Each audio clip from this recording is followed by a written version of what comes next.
Larkachilanshidam Sandrananda Puram Sadekavaranam Vairagya Vidyambunim Sri Siddhanta Nidhim Subhakti Lasitam Saraswatanam Varam Banditam Shivaram Madhika Sharanam Nyashishwara Shridharam Vanshakopatarubyasya Kripa Sindhubhyevacha Patitanam Pavenibhyo Vaishnavebhyo Namo Namah Namo Mahamaranyaya Krishna Prema Pradayate Krishnaya Krishna Chaitanya Namane Gauratavishe Nama. So today is the disappearance day of Srila Rupa Goswami and also Sri Gauridas Pandit and our god brother Ramai Prabhu.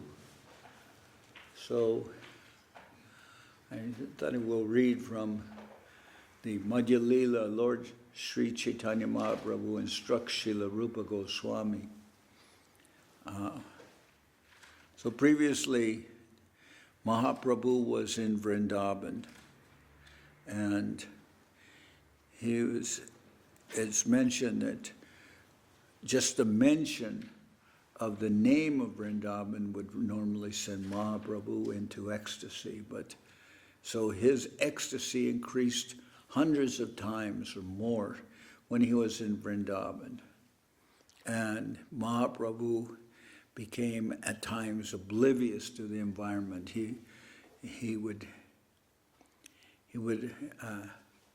hear a cowherd boy sound like a horn, a buffalo horn or something like that, and then Mahaprabhu would roll on the ground, and he didn't notice that there were sharp thorns on the ground. He would roll and sometimes like that.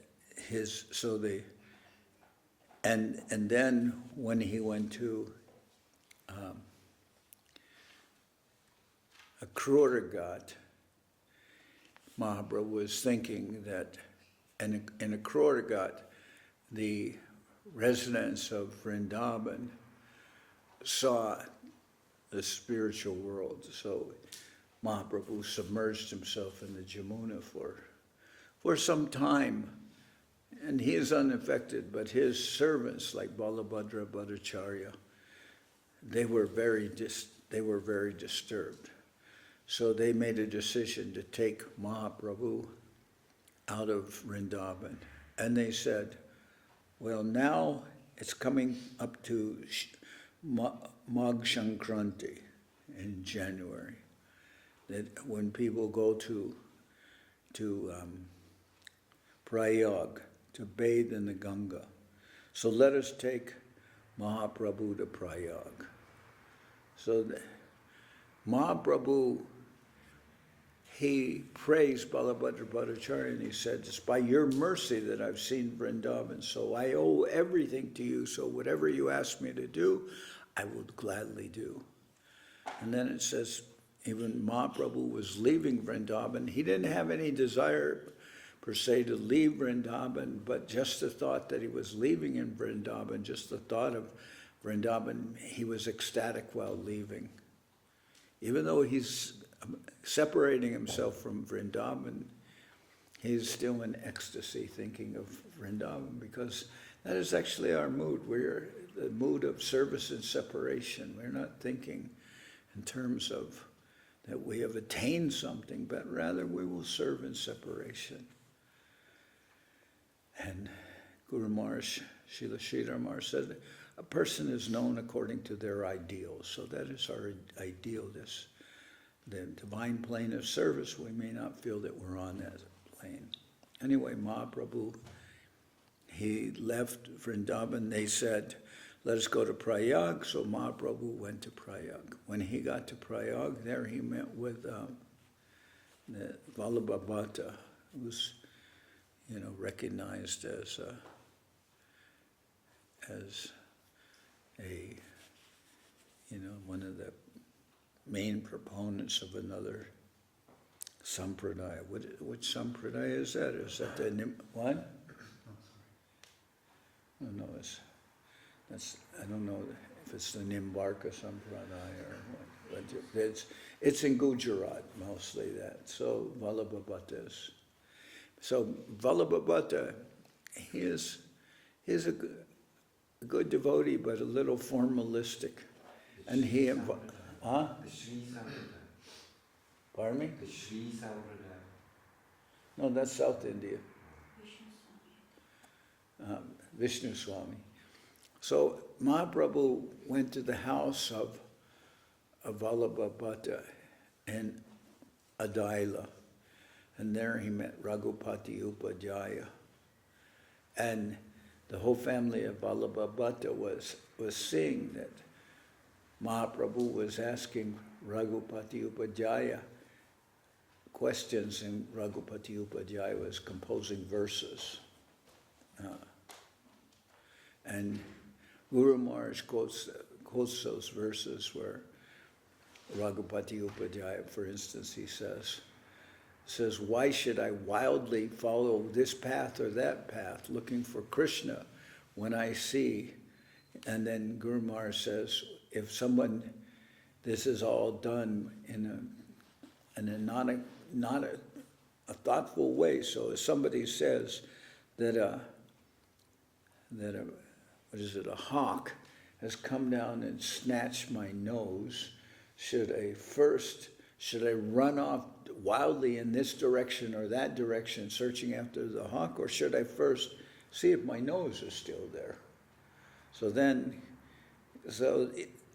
Raghupati Upadhyaya says people are looking in so many directions for Krishna, but I don't have to look in many directions, because if I look, I see that Krishna is carrying the shoes of his father, Nanda Maharaj, on his head and crawling in his courtyard. So he says, then I will enlist myself in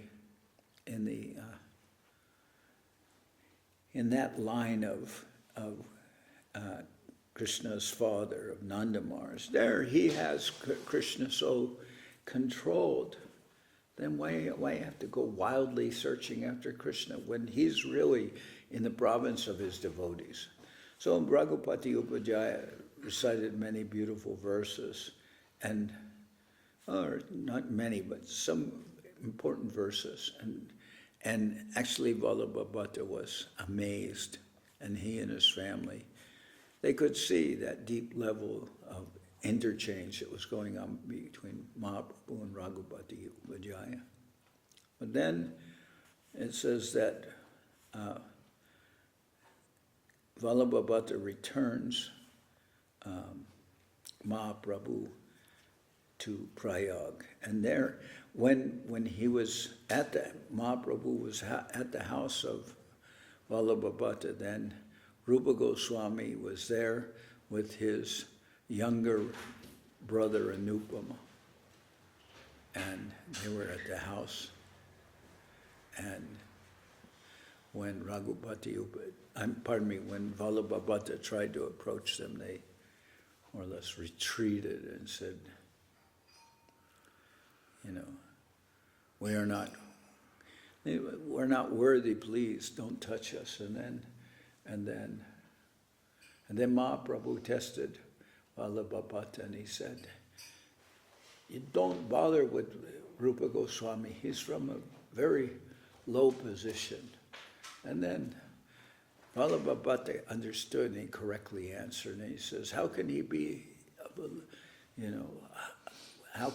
of that kind of position when the holy name is constantly coming out of his mouth and everything? In other words, he could recognize that Rupa Goswami was an exalted personality. So then anyway, Mahaprabhu returns, Vallabhabhata returns Mahaprabhu to Prayag. And then I'll start there. It says, Lokapita Bhaye Prabhu Dashavamede Jaya Rupa Gosaire Shika Garana Shakti Sancharya. Due to the great crowds in Prayag, Sri Chaitanya Mahaprabhu went to a place called Dashavameda Ghat. It was there that the Lord instructed Sri Rupa Goswami and empowered him in the philosophy of devotional service. And Prabhupada writes, Parasya Shaktir Vividaiva Shruyate. The Supreme Lord has multi-potencies which the Lord bestows on his fortunate devotees. The Lord has a special potency by which he spreads the Krishna consciousness movement. This is explained in the Chaitanya Charitamrita. Kali Kalera Dharma Krishna Nama Sankirtan Krishna Shakti Bina Nahe Tara Pravartan. One cannot spread the holy name of Krishna without being specifically empowered by Lord Krishna. A devotee who receives this power from the Lord must be considered very fortunate. The Krishna consciousness movement is spreading to enlighten people about their real position, their original relationship with Krishna. One requires Krishna's special power in order to be able to do this. People forget their relationship with Krishna and work under the spell of Maya life after life, transmigrating from one body to another. This is the process of material existence. The Supreme Lord Sri Krishna personally descends to teach people that their position in the material world is a mistaken one. The Lord again comes as Sri Chaitanya Mahaprabhu to induce people to take to Krishna consciousness. The Lord also empowers a special devotee to teach people their constitutional position. So this remark obviously refers to our acharyas who are specially empowered to spread Krishna consciousness. And one should not take that as to be something of trivial importance. The Lord himself empowers such devotees. And Krishna Tattva, Bhakti Tattva, Rasa Tattva Pranta, Sabha Shikaila Prabhu, Bhagavata Siddhanta. Mahaprabhu taught Rupa Goswami about the ultimate limit of the truth about Lord Krishna, or Krishna Tattva, the truth about devotional service, Bhakti Tattva, and the truth about transcendental mellows, Rasa Tattva, culminating in conjugal love between Radha and Krishna. Finally, he told Rupa Goswami about the ultimate conclusions of Srimad Bhagavatam. Ramananda Pashijata Siddhanta Shunila Rupe Kripa Koritaha Sava Sancharila. Sri Chaitanya Mahaprabhu taught Rupa Goswami all the conclusions he had heard from Ramananda Rai and duly empowered him so that he could understand them. So this is, sometimes we hear that Mahaprabhu is telling Rupa and Sanatana Goswami, whatever I'm telling you is what I heard or learned from Ramananda Roy. But Ramananda Roy, when he was speaking with Mahaprabhu, as the introductory verse to the chapter describing Mahaprabhu's, Ramananda Sambad, there it explains that Mahaprabhu was like the ocean, and Ramananda Roy is like a cloud, and the water is drawn from the ocean to form that cloud. And then the cloud, when it becomes full, it will pour down rain back upon the ocean. But all the conclusive truths are coming ultimately from the Lord himself, from Mahaprabhu. But he's taking the position of asking questions, which is normally the disciples, pariprashnena sevaya, the disciple is asking questions and the spiritual master is giving the conclusion. So Mahaprabhu took that form, and he is approaching, talking with Ramananda Roy, asking questions, and Ramananda Roy is giving the answers. And initially, Ramananda Roy gives some answers like, what is the perfection of life to fulfill one's position in the Varnashram Dharma? And Mahaprabhu says, Ekobayage kohohar. This is external. Say something else. So the conversation is always elevating itself. But Mahaprabhu is prompting Ramananda Roy to give answers. And finally, Ramananda Roy says, I'm not really answering. You're just playing my tongue like a stringed instrument. So you are actually. But Mahaprabhu is crediting here when he speaks to Rup Sanatan. This is what I heard from Ramananda Roy.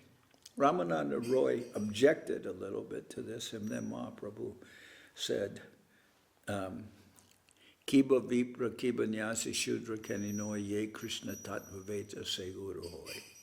It doesn't matter, Kiba Vipra, that you're it doesn't matter that I'm a Vipra because it's sannyasi. And that time is both the Brahmin and a sannyasi. So he's the head of both the Varna and the ashramas, the sannyasi.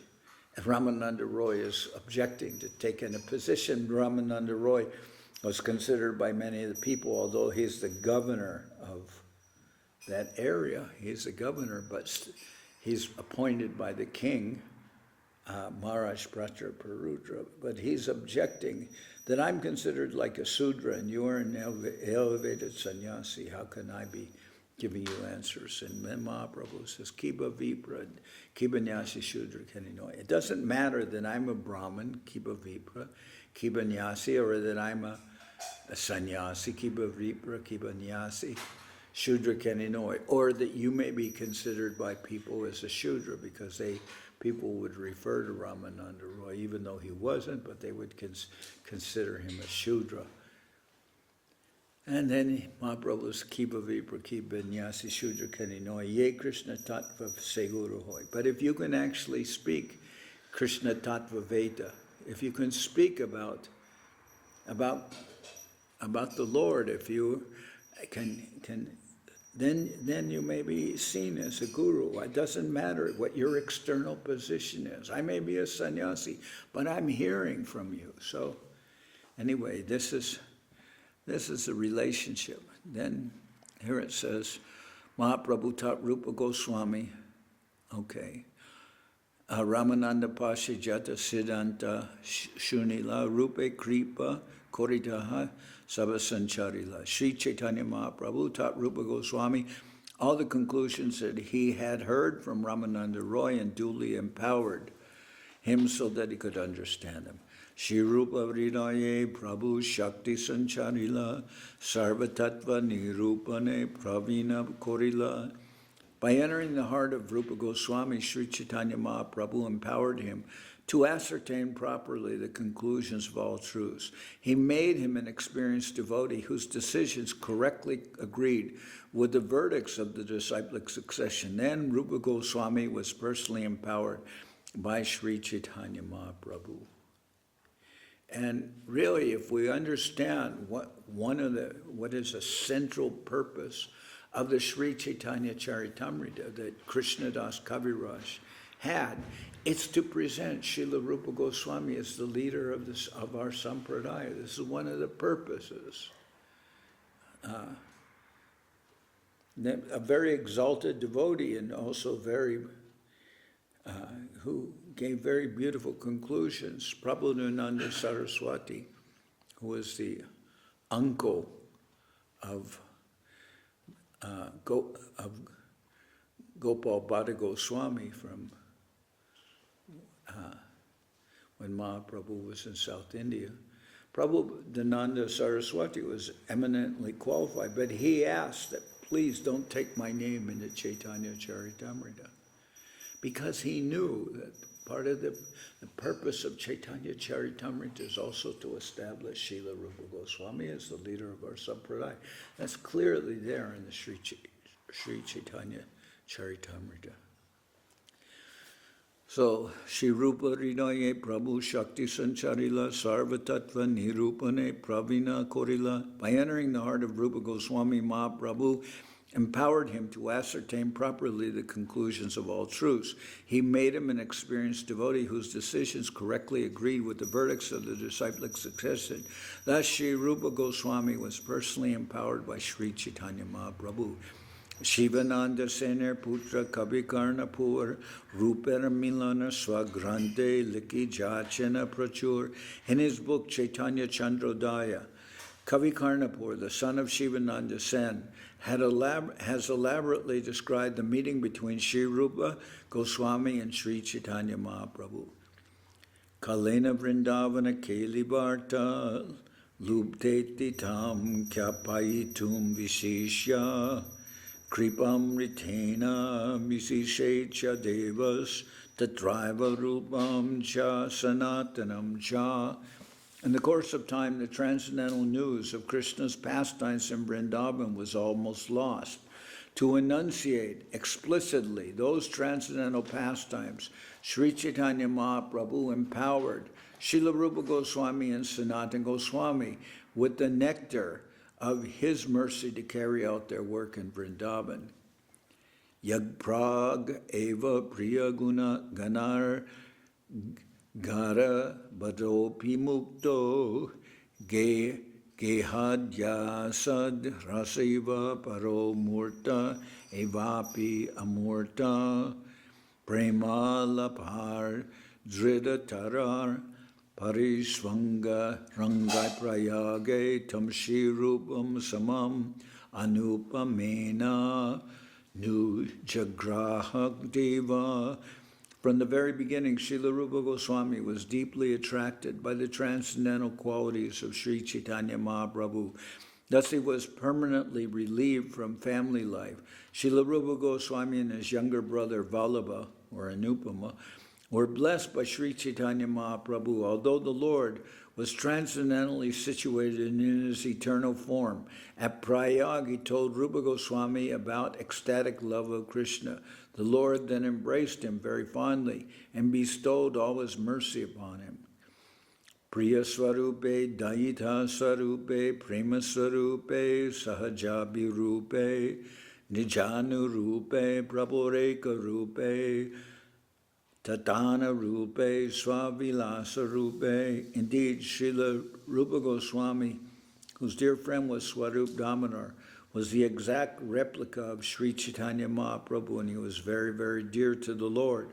Being the embodiment of Mahaprabhu's ecstatic love, Rupa Goswami was naturally very beautiful.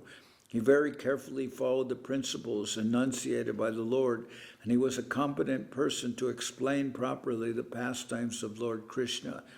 Sri Chaitanya Mahaprabhu expanded his mercy to Srila Rupa Goswami just so he could render service by writing transcendental literature. So we're saying that Rupa Goswami and Sanatana Goswami, they're especially Shastra gurus. They're empowered by Mahaprabhu to present divine Shastra. And if we can see that in the writings of Sanatana Goswami, he's presenting Sambandha, one's relationship with the Lord.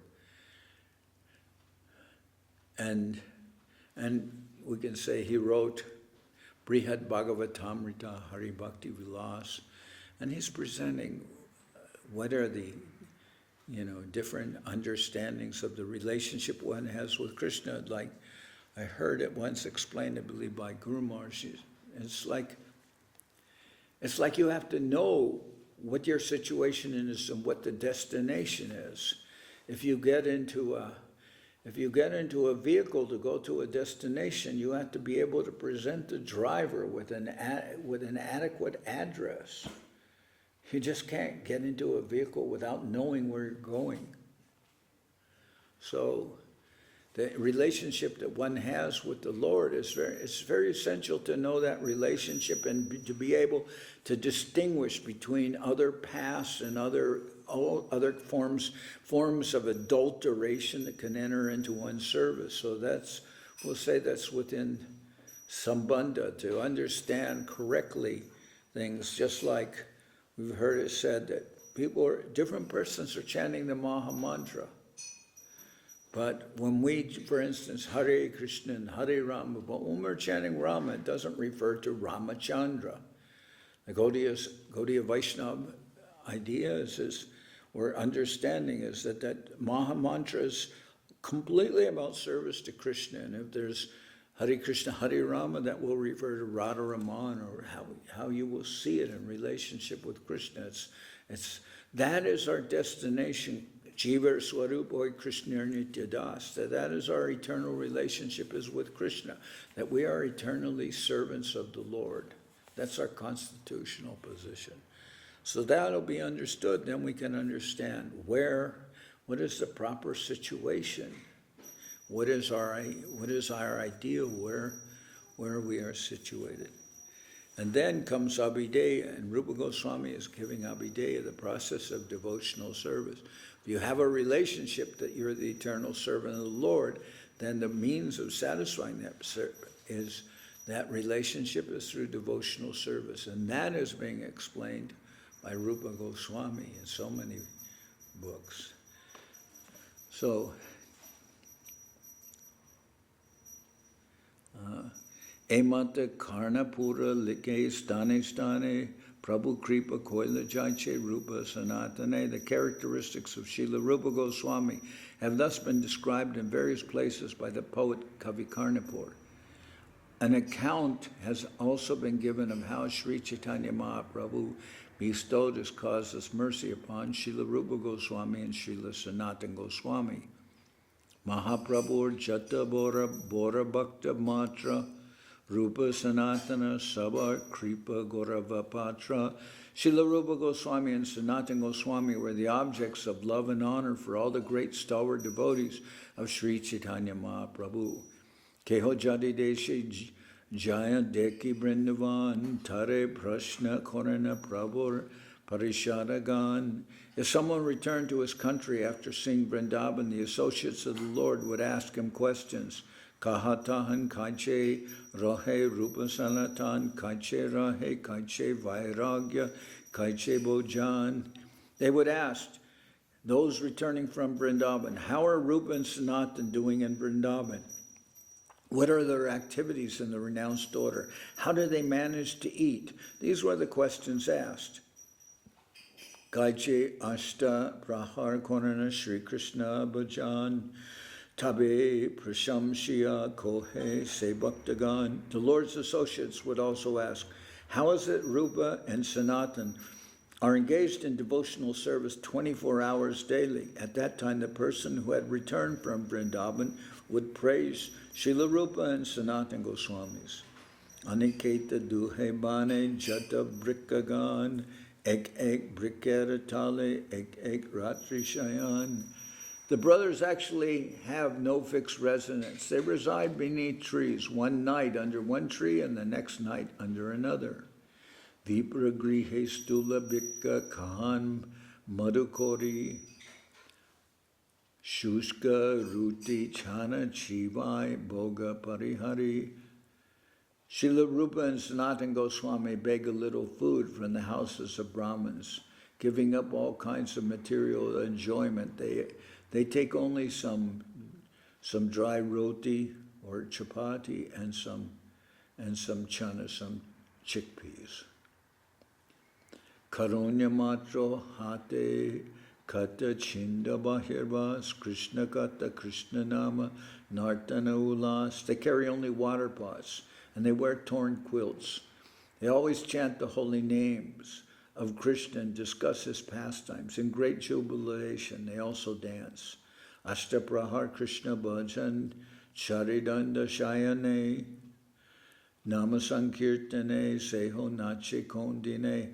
They engage almost 24 hours daily in rendering service to the Lord. They usually sleep only an hour and a half, and some days when they continuously chant the Lord's holy name, they do not sleep at all.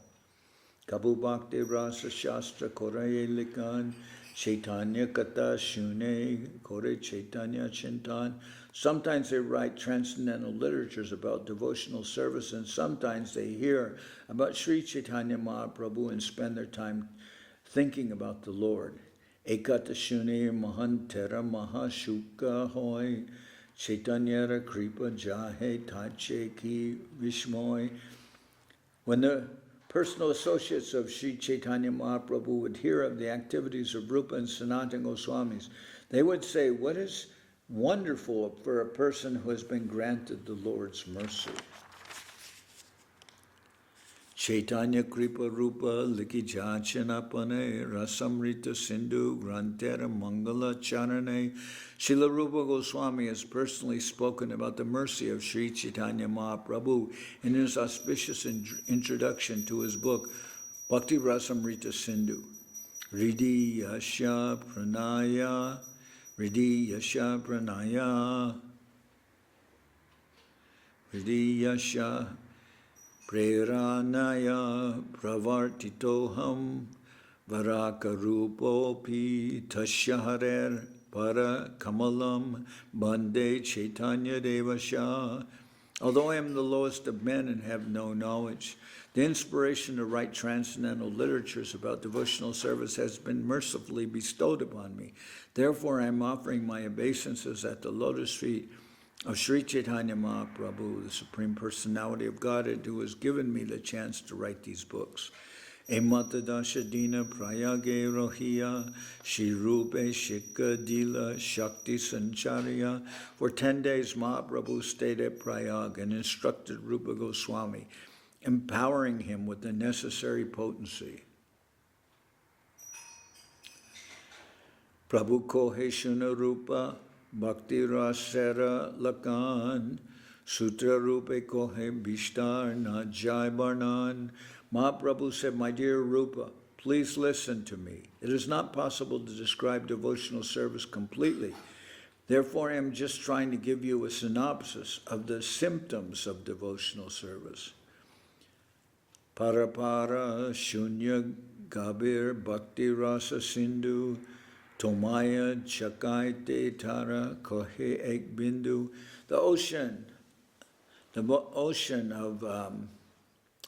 of Bhakti Ras, the ocean of the transcendental mellows of devotional service, the ocean of Bhakti Rasa Sindhu, is so big that no one can estimate its length and breadth. However, just to help you taste it, I am describing but one drop. Aita Brahmanda Mariananda Jivagan Chorasha Laka Jonite Koraye Brahman. In this universe, there are limitless living entities in 8,400,000 species of life, and all are wandering within this universe. 8,400,000 species of life, and a small portion of them are humans, and there are different gradations of humans, but they're all wandering in this universe. Keshagra Shateka Bhaga Puna Shatam Shakori Tarasama Shukma Jivar Swarup Vicharet. The length and breadth of the living entity is described as 1/10,000th part of the tip of a hair. This is the original subtle nature of the living entity. So what is this supposed to...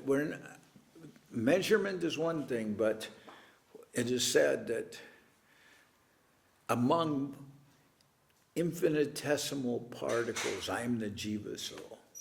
So the Jiva soul, the idea is the Jiva soul is very small, but that Jiva soul is illuminating this entire body with consciousness. But that Jiva soul by nature is constitutionally a servant of the Lord.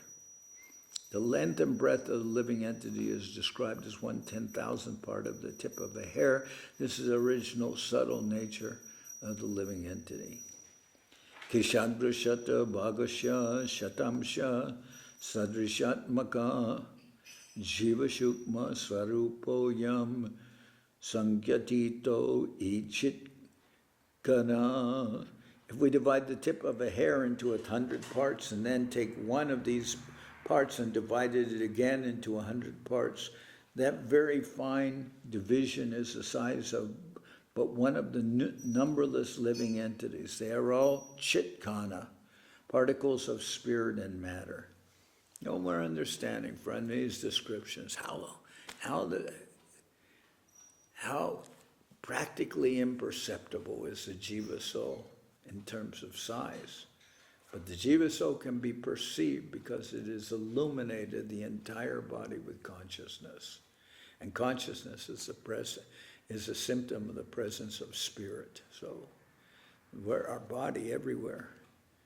Of course, that consciousness is of one body, and you're aware of everything. If somebody even touches you lightly, you turn around and you'll look at the person. And you may say, why are you touching me? You're aware just of what's going on in your own body. But you may not be aware of what's going on with somebody else's body. Someone is in another room, they're being touched. What do you know of that? But the Lord is aware of we have, what is it, Ch.Ch.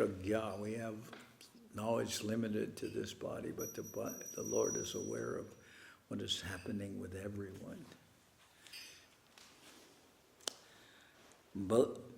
Bhagagrashata bhagasya shatada kapitasya cha bhagojivasa vigyeya iti chaha parashruti. If we divide the tip of a hair into 100 parts and then take one part and divide this into another 100 parts, that 10,000th part is the dimension of the living entity. This is the verdict of the chief Vedic mantras.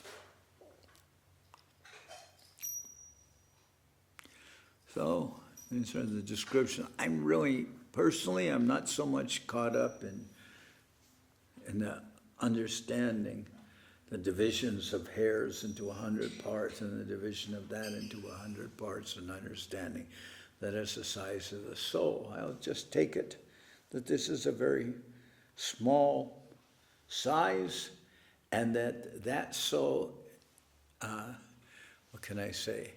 That soul is very small in size, and therefore we hear so many verses. Nityo nityanam chaitanas chaitananam eko, what is it? Nityo nityananam chaitanas chaitananam eko bahuda yo vidudati kaman. That, I believe the verse is like that. That among many eternals, there is one supreme eternal. Among many conscious living entities, there one is supremely conscious. And what is the relationship? That one is maintaining all the others.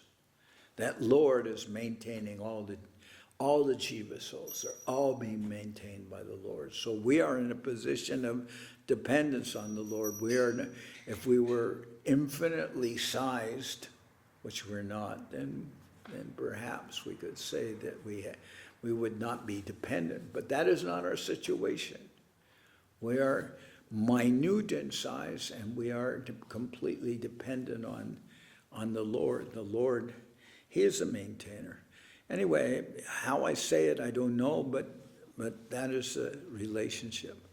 Among minute particles, I am the living entity. Here it is, Sukshmanam apiyam jiva. Lord Krishna says, among minute particles, I am the living entity.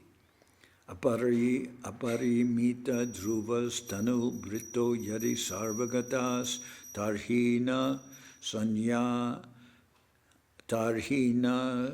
sasya teti niyamo dhruva netarata ajanicha yan mayam tad avimucha niyantri bhaver samam anujanatam yad amatam mata tushtayata.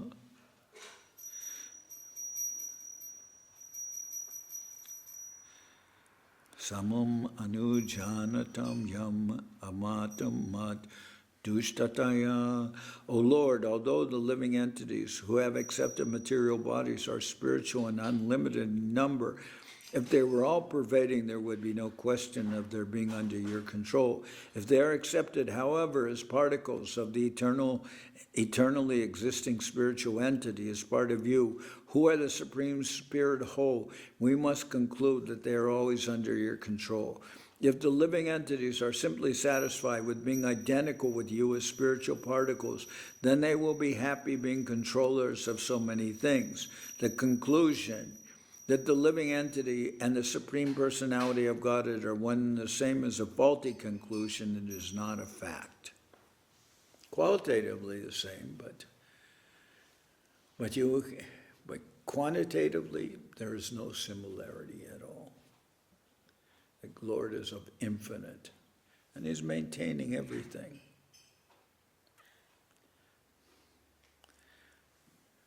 If the living entities are simply satisfied with being identical with you as spiritual particles, then they will be happy being controllers of so many things. Well, people are very happy with that. Mayavad philosophy because they think ultimately by accepting it they can be controllers of so many things. But their control is very limited. They believe that they have control. That is,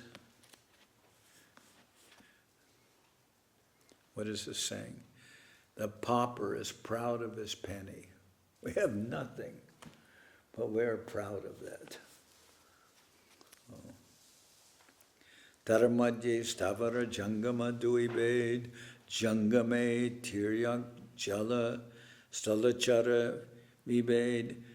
The unlimited living entities can be divided into two divisions, those who can move and those that cannot move. Among living entities that can move, there are birds, aquatics, and animals.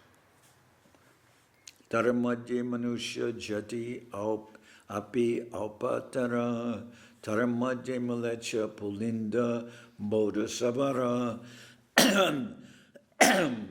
Although the living entities known as human beings are very small in quantity, that division may be still further subdivided, for there are many uncivilized human beings like Malechas, Pulindas, Bodhas, and Savars, or Sabaras. Bodhas and Shabaras. Shabaras, the lowest of men, the hunter class. So it says, the Malechas, uncivilized men who cannot follow the Vedic principles. Pulinda, unregulated. Bodha, followers of Buddhist philosophy. Sabar, the lowest of men, the hunter class. So, they are not considered part of the Vedic society. They're not considered to follow any principles of regulated life. They're just going on in subclasses of human society. We can say like that. I mean, well, I'm not saying that derogatorily. I'm just saying that that's the description of their situation. They don't have any really relationship by the nature of what they're doing. They don't have a relationship with God consciousness.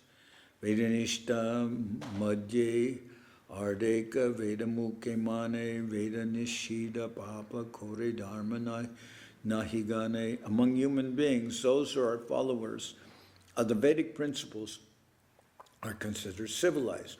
Among these, almost half simply give lip service while committing all kinds of sinful activities against these principles. Such people do not care for the regulative principles. So if you want to make a spiritual mission that's vast in size and many followers, do not mention any principles of regulated human life, because you will lose your audience. As soon as that's why Guru Maharaj said, there's a big distinction between denotation and connotation. As the denotation is increased, the connotation is decreased. So what does that mean? It means, for instance, if you're selling pieces of artificial jewelry, cut glass, then the price will be very low and many people can buy that. But if you have a real jewel, like a diamond or a ruby, and that is of much value, obviously,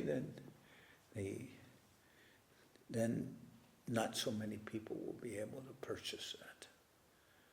So if we want to make a nice, huge mission, then just don't make people pay anything. Just, say, you don't have to follow any principles. I'll hug you and you'll get all potency. Like that. Hugging potency or something. It's something, you can always invent something. I remember when I was in Amsterdam before I met the devotees, there was one man, I think his name was Lau or something like that. And he said that he was God, this man. But I saw that he smoked cigars. And I said something to the effect, how can you smoke cigars and claim to be God? And he replied, well, if I didn't smoke cigars, would I be God? And I said, no. And he said, well then. That was his logic. Well then, if I'm not God, if by not smoking cigars I'm not God, then why should I be considered, even your God will not smoke cigars, but then what do you know of God? How do you know God doesn't smoke cigars? Anyway, people like that, they can always create a spiritual mission which will have many followers, because I see the main qualification for such a spiritual mission is to not intrude upon people's lives by making them follow anything. If you offer them some kind of reward, but they don't have to actually, what is the word? They don't have to compromise themselves by doing anything of any value, then your mission will be very successful. And I see some groups like that. And somehow or other they attract many followers, and they attract often people with money, and they're, oh yes. I mean, down the road from us there is some such group, and I don't want to talk about that, but while committing all kinds of sinful activities against these principles, such people do not care for the regulative principles. Dharmachari madhye bahuta karmanishta koti karmanishta madhye eka jnane shrestha. Among the followers of Vedic knowledge, most are following the process of fruitive activity and distinguishing between good and bad work. Out of many such sincere fruitive actors, there may be one who is actually wise. So these are called dharmacharis. We've heard of brahmacharis. These are dharmacharis. They'll follow the Vedic principles. But part of their motivation is that they're looking for the benefits that they will get from their fruitive actions. Srila Bhaktisiddhanta Saraswati Thakur states that the word karmanishta refers to one who aspires to enjoy the results of his good work and pious activities. Such followers of Vedic principles offer everything to the absolute truth. Some followers of Vedic principles offer everything to the absolute truth and do not aspire to enjoy the results of their pious actions. These are also considered among the karmanishtas. Sometimes we see pious men earn money with great hardship, and then spend the money for some pious cause by opening public charity schools and hospitals. Whether one earns money for himself or for the public benefit, he is called a karmanishta. Out of millions of karmanishtas, there may be one who is wise. Those who try to avoid fruitive activity and who become silent in order to merge into the spiritual existence of the absolute truth are generally known as jnanis, wise men. I was thinking of that when I was speaking about some of these groups. They are not interested in fruitive activity, but in merging into the Supreme. In either case, both the karmanishtas and the jnanis are interested in personal benefit. The karmis are directly interested in personal benefit within the material world, and the jnanis are interested in merging into the existence of the Supreme.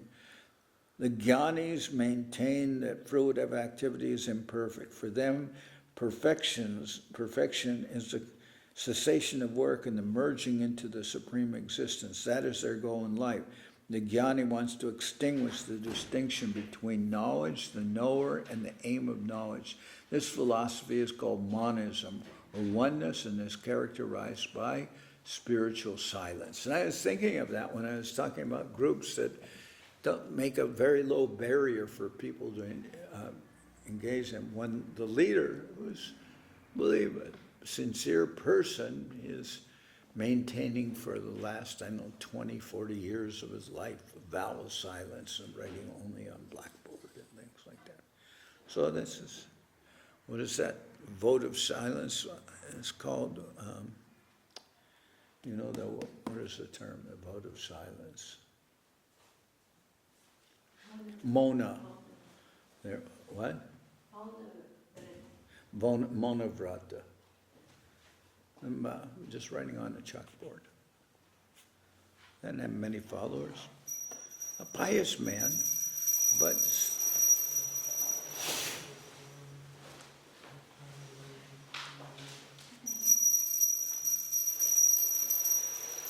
a pious person, but the goal of life is not piety.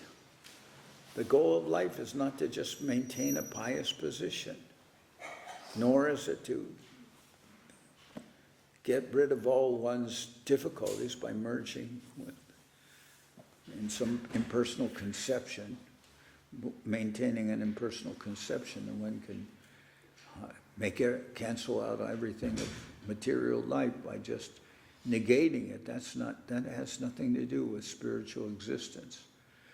Koti jnani madhye hoy ek jana mukta, koti mukta madhye durlabha ek Krishna bhakta. Out of many millions of such wise men, one may actually become liberated, mukta. And out of many millions of such liberated persons, a pure devotee of Lord Krishna is very difficult to find. Krishna bhakta nishkam ateva shanta bhukti mukti siddhi kami sakaliya shanta. Because a devotee of Lord Krishna is desireless, he is peaceful. Fruit of workers desire material enjoyment. Those who are bhukti. Jnanis desire liberation, mukti. And yogis desire material opulence, siddhi kami. So mukti kami, bhukti kami, mukti kami, siddhi kami. Sakala shanta. Therefore, they are all lusty and cannot be peaceful. Because the devotee of Lord Krishna is desireless, he is peaceful. Fruit of workers desire material enjoyment, jnanis desire liberation, and yogis desire material opulence, or material perfection. Therefore, they are all lusty and cannot be peaceful. Krishna bhakti nishkama deva shanta. Actually, only devotees can be peaceful. How will you get any peace in this world unless you become a devotee? And as it says, without peace, where's the question of happiness?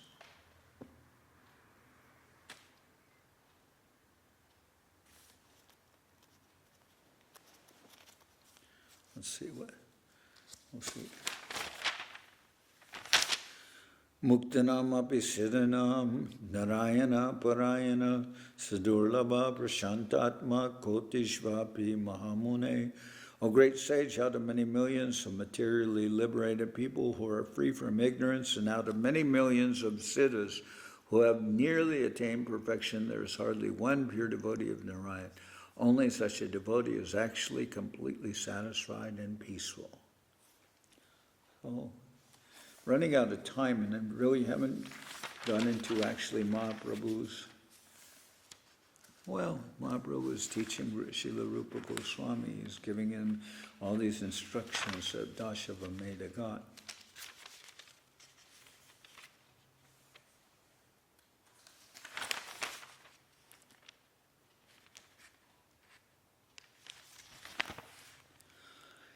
Anyway, if permitted, I can continue tomorrow to read this. I know we're not in the proper, this is in the proper sequence of what's being read in the class.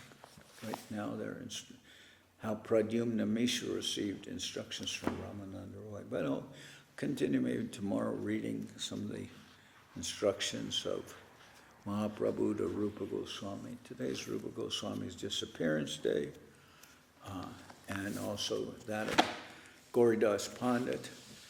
Gauridas Pandit's deities of Gaur Nityananda, Nitai Gaur, they're being worshipped in Kalna.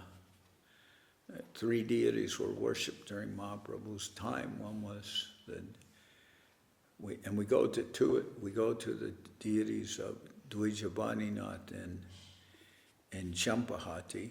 He's worshipping Gaur Gadadhar during Mahaprabhu's time, and Vishnu Priya is worshipping Mahaprabhu, and then in Navadip is her temple. But outside of where we do parikramas is Kalna, although we drive past Kalna sometimes when we're going from Kolkata to Navadip. But in Kalna is the deities of Gaur Nityananda, Nitai Gaur, of Dvijavaninath. And there's a description of that, of how sometimes Mahaprabhu is going there with Nityananda Prabhu and to the place of Gauridas Pandit. And there's a description that many devotees are there for a festival, and the deities come off the altar and they're dancing with the devotees. And anyway, very, very nice description of that. And Gauridas Pandit's disciple is Hridaya Chaitanya, and his disciple is Sukhi Krishnadas, who later became Shyamananda Prabhu, Shyamananda of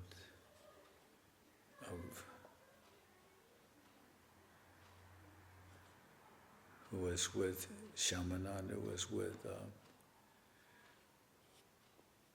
Srinivasacharya and Narottam Das Thakur in Vrindavan under Jiva Goswami. So, but Gauridas Pandit, that's his temple is in Kalna.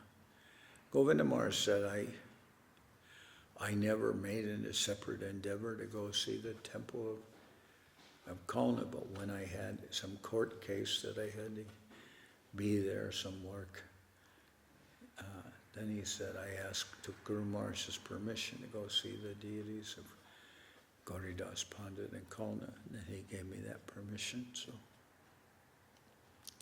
but Govinda, it's only, what is it? It's like 2 stops by train from Navadip. But Govinda Maharaj said he never made, unless it was for service, he didn't make an endeavor to go there just to see the deities and maybe take some pictures of them. No, he wasn't taking pictures. That's what we do, we take pictures. But anyway, so I'll continue tomorrow reading with this description of Mahaprabhu's meeting with Rupa Goswami. Thank you.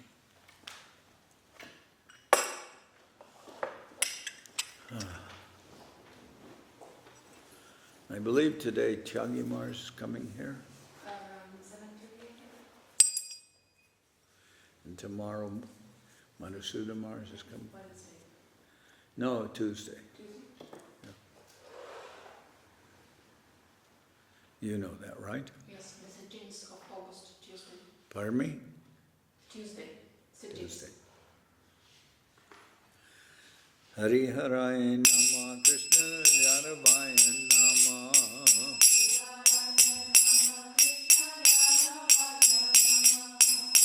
Yaravaya Maravaya Keshavaya Nama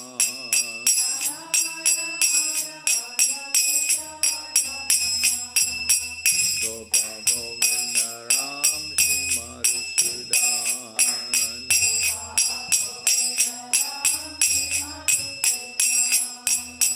Giridhari Gopinatha Marana Mohan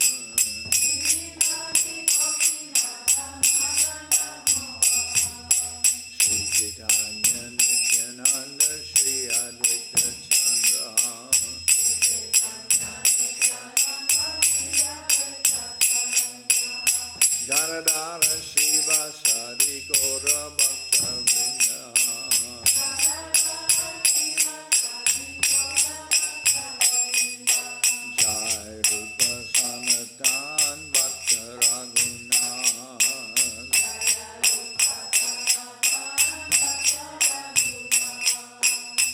Jiva Gopala Bhaja Rasa Ranguna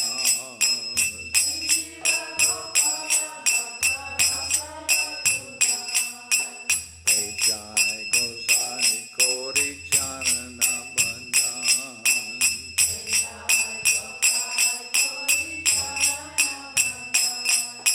Jai Te Vignana Shamista Puran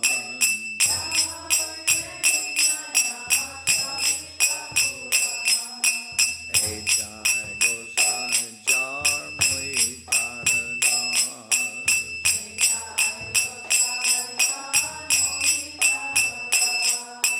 Kastavar Pada Renu Mora Panchagas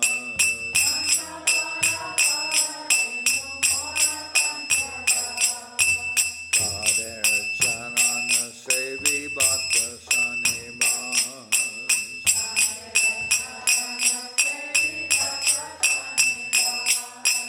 Janame Janame More Abhilas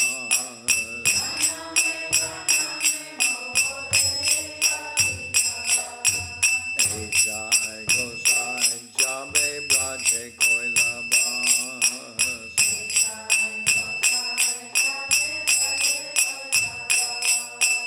Radha Krishna Nitya Lila Korila Prakash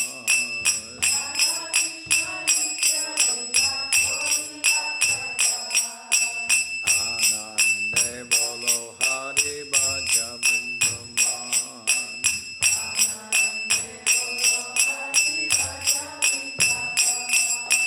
Shri Guru Vaishnava Pade Majai Aman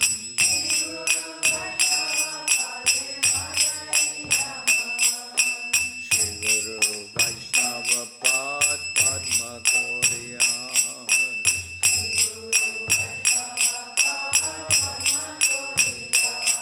Harinam Sankirtana Kohe Naratamana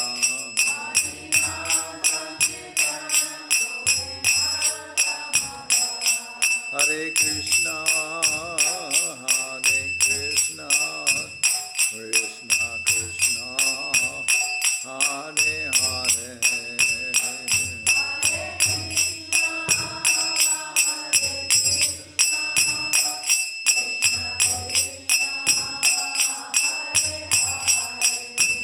Hare Rama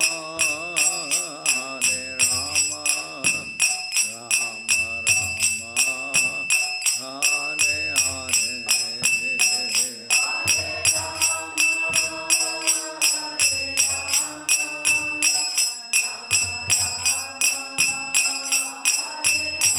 Hare Krishna Krishna Krishna Hare Hare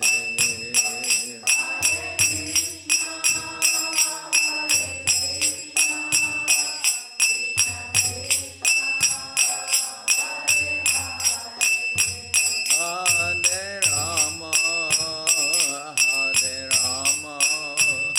Rama Rama Hare Hare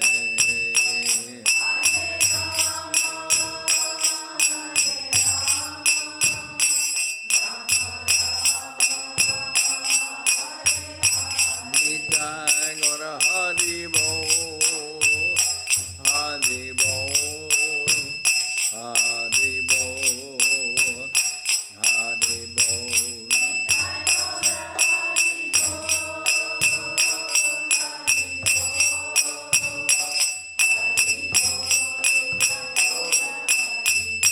Nitai Gora Hari Bo Hari Bo Hari Bo Hari Bo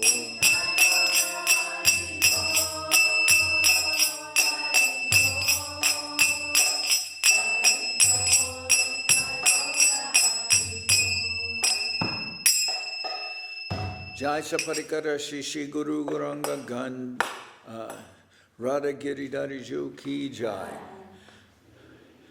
Jayam Vishnupad Paramahansa Paravajakacharya Dara Sadashi Shimad Srila Bhakti Nirmalacharya Maharaj ki jai. Jayam Vishnupad Paramahansa Paravajakacharya Dara Sadashi Shimad Srila Bhakti Sundar Govinda Dev Gosai Maharaj ki jai. Jayam Vishnupad Paramahansa Paravajakacharya Dara Sadashi Shimad Srila Bhakti Rakak Sridhar Dev Gosai Maharaj ki jai. Jai Bhagavan Srila Bhakti Siddhanta Saraswati Goswami Thakur ki jai. Jayam Vishnupad Srila Gaur Kishore Das Babaji Maharaj ki jai. Jayam Vishnupad Srila Satchidananda Bhakti Vinod Thakur ki jai. Rupanuga Guru Bharga ki jai. Namacharya Srila Haridas Thakur ki jai. Premsigo Shri Krishna Chaitanya Prabhu Nityananda Shri Advaita Gadadhar Shivasadi Shri Gaura Bhaktivinoda ki jai. Srila Krishna Das Kaviraj Goswami Prabhu ki jai. Sri Chaitanya Charitamrita ki jai. Srila Vrindavan Das Thakur ki jai. Sri Chaitanya Bhagavat ki jai. Narottam Srinivas Shyamananda Prabhu ki jai. Vishvavaranya Srila Bhaktivedanta Swami Maharaj Prabhupada ki jai. Ananta Koti Vaishnava Vrinda ki jai. Shri Radha Krishna Go Gopi Govardhan Sham Kuna Radha Kunda Kalindi Yamuna Ju ki jai. Samaveda Bhakta Vrinda ki jai. Shri Harinam Sankirtan ki jai. Shri Chaitanya Saraswat Mat ki jai. London Chaitanya Saraswat Mat ki jai. Samaveda Bhakta Vrinda ki jai. Shri Harinam Sankirtan ki jai. All the assembled devotees ki jai. Gaur Premanande Hari Hari Bol. Shripad Rupa Goswami Tirubha Mahotsav ki jai. Shri Gauridas Pandit Tirubha Mahotsav ki jai. And today also disappearance of Ramai Prabhu. Very wonderful devotee. Pavan Maharaj. Hmm.